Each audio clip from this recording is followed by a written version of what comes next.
لن تنالوا البر حتى تنفقوا مما تحبون وما تنفقوا من شيء فإن الله به عليم. مومنو، جب تک تم ان چیزوں میں سے جو تمہیں عزیز ہیں اللہ کی راہ میں خرچ نہ کرو گے کبھی نیکی حاصل نہ کر سکو گے، اور جو چیز تم خرچ کرو گے اللہ اس کو جانتا ہے.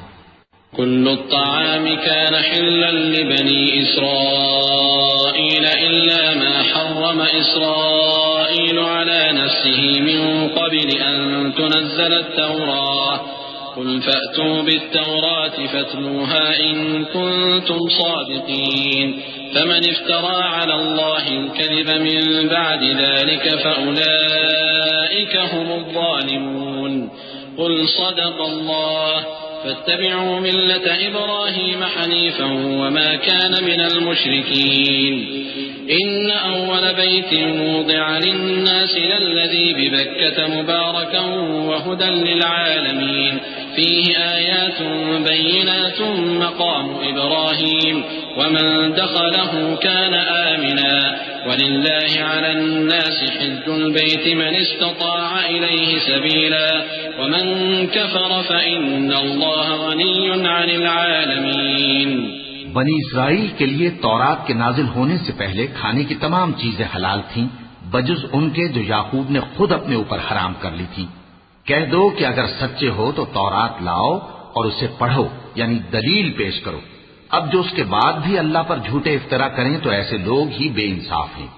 کہہ دو کہ اللہ نے سچ فرما دیا، پس دین ابراہیم کی پیروی کرو جو سب سے بے تعلق ہو کر ایک اللہ کے ہو رہے تھے اور مشرکوں میں سے نہ تھے.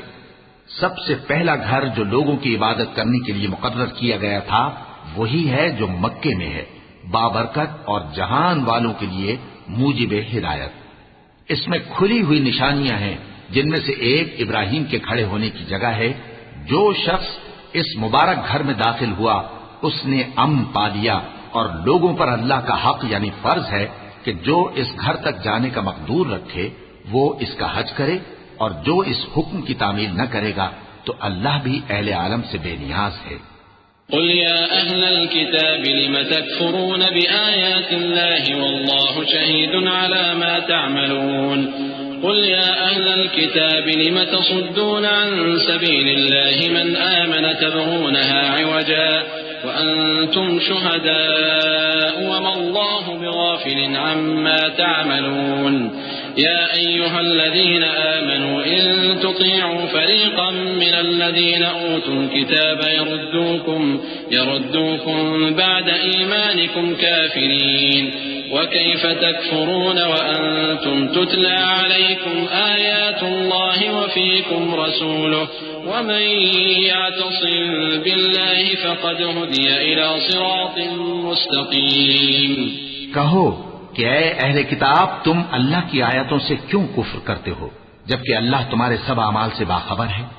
کہو کہ اے اہل کتاب تم مومنوں کو اللہ کے راستے سے کیوں روکتے ہو اور باوجود کہ تم اس سے واقف ہو اس میں کجی نکالتے ہو، اور اللہ تمہارے کرتوتوں سے بے خبر نہیں. مومنوں، اگر تم اہل کتاب کے کسی فریق کا کہا مان لو گے تو وہ تمہیں ایمان لانے کے بعد کافر بنا دیں گے، اور تم کیوں کر کفر کرو گے جبکہ تم کو اللہ کی آیتیں پڑھ پڑھ کر سنائی جاتی ہیں اور تم میں اس کے پیغمبر موجود ہیں. اور جس نے اللہ کی رسی کو مضبوط پکڑ لیا وہ سیدھے رستے لگ گیا.